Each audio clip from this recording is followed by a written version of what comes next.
Hello people, this is Code Grind, and in today's video we'll be talking about what are CSS variables, or more commonly known as CSS custom properties, what we can do with them, and what are they actually used for. So let's get straight into it.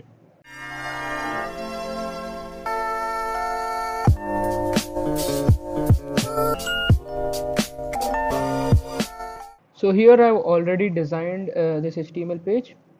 Now I've already defined these variables as well inside this root selector. You can also define them inside the HTML tag or the body tag. This won't make any difference to the scope of these variables, but we use the root selector just because of its higher specificity. So this is the only reason why we use this. Now let's first look into how we can define a variable.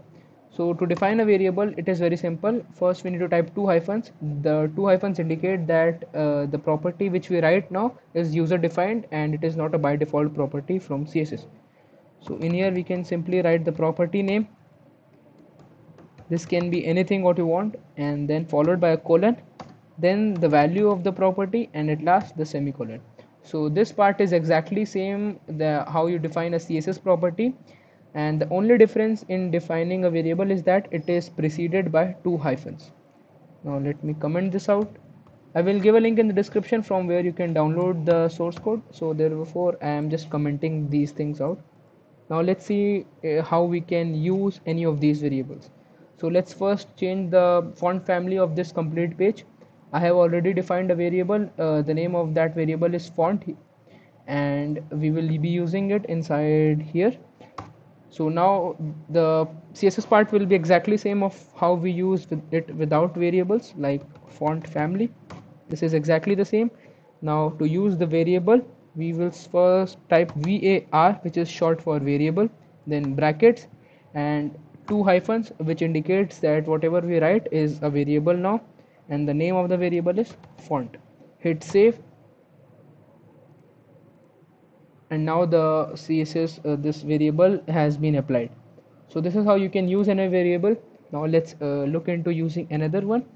Let's change this color of this heading to, I have already defined a variable. The name of the variable is heading color, CLR for color.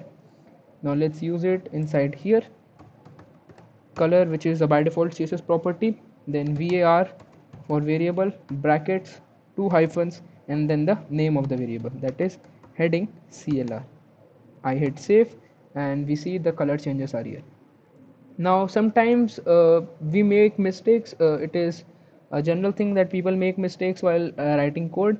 Like instead of heading color, if I forget the name of my variable and I write head color instead, and I hit save, there isn't any changes. We don't see any changes because there isn't any variable with this name. So what the browser will do is it will simply ignore this line and go on reading the next lines. But to prevent such things, what we can do is type a comma and type the color over here.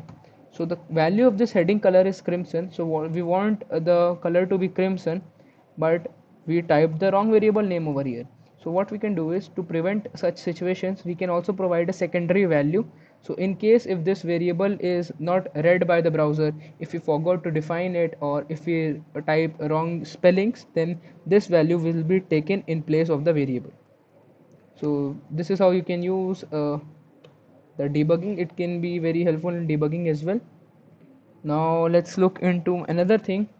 Like by default I have defined this variable alignment, whose value is center, and here for this paragraph over here, which is in here, I have used the text align and the variable alignment over here. So the alignment is center, but I don't want it to be aligned to center. So what I can do is, in here I can simply change this alignment to center, sorry, not center, justify, and now when I hit save, the alignment gets changed. So what this does is it overrides the variable which we defined before. So the global variable is this one. That means it is same for the whole CSS file, but for just this block, for the paragraph of the heading, what we did is we just overwrited the value of this alignment variable, and now its value becomes justify. If I go on overwriting it again, like if I give it alignment of left and hit save, then it all gets aligned towards the left. So this overrides the global variable, and this overrides the previous variable. So this is how you can overwrite the variables, but this will be limited to this block only. So this is it for the overwriting, that means for local variables.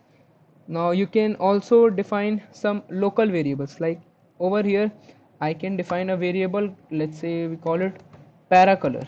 So there isn't any variable with the name of para color over here.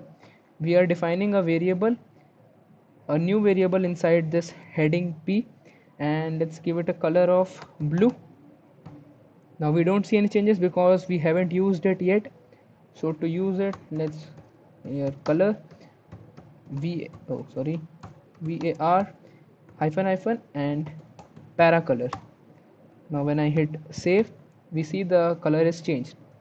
So this is how you can define local variables. Now the scope of this local variable is also limited to this block. So this is it for the local variables. Now let's see what other things we can do with variables. We can use calculations also. Like here I have defined a variable heading size, and its value is 1.5 rem, and I have used it for the heading, for this heading. And for this paragraph, what I did is I defined a new variable. The name of the variable is para size, and I calculated inside it. So to calculate, let me do it again. Simply CALC, which we do in normal CSS as well. And what I want is the para size should be 0.6 times of the heading size. So 0.6 into the heading size. Now to use this heading size variable, the statement is very similar: var, then hyphen hyphen, and then the name of the variable heading size. I hit semicolon. Yeah. Now if I change it to 1 and I hit save, sorry, this is for this paragraph, I misunderstood, my fault. So this paragraph, the para size got increased. If I decrease it to 0.2, hit save, and the font size gets decreased. So this is how you can also perform calculations in CSS variables. So these are the basic things which you can do with them, and you can also do a few more things, like you can use them in media queries. Like if I go in here, media only, screen and max width of 768 pixels. So in mobile size you can redefine these variables. So I can go to root and I can redefine the heading size. So when the browser is viewed in mobile size, then I can simply reduce the font size, and when the browser's width is reduced, it will reduce the heading size as well. So this is how you can also use media queries to rewrite the values of the variables. Now we also come across another kind of thing, like if I want to highlight this particular card over here. So to highlight this, what I can do is, in here I can go to this particular div. This is the div for the first card, this is the div for the second card, and this is the div for the third card. So I can come here to the first card and give it a class of highlight. Now what you will notice is that I have a variable grid color whose value is dark orange, and I have used it in various places. Like for the border of the cards, I have used this variable grid color. For the color of this heading, I have used this variable grid color, and also for the background color of the buttons, I have used this variable. Now I have given this card a class of highlight. So I want to highlight this card. Now what I can do is I can rewrite the value of the grid color variable.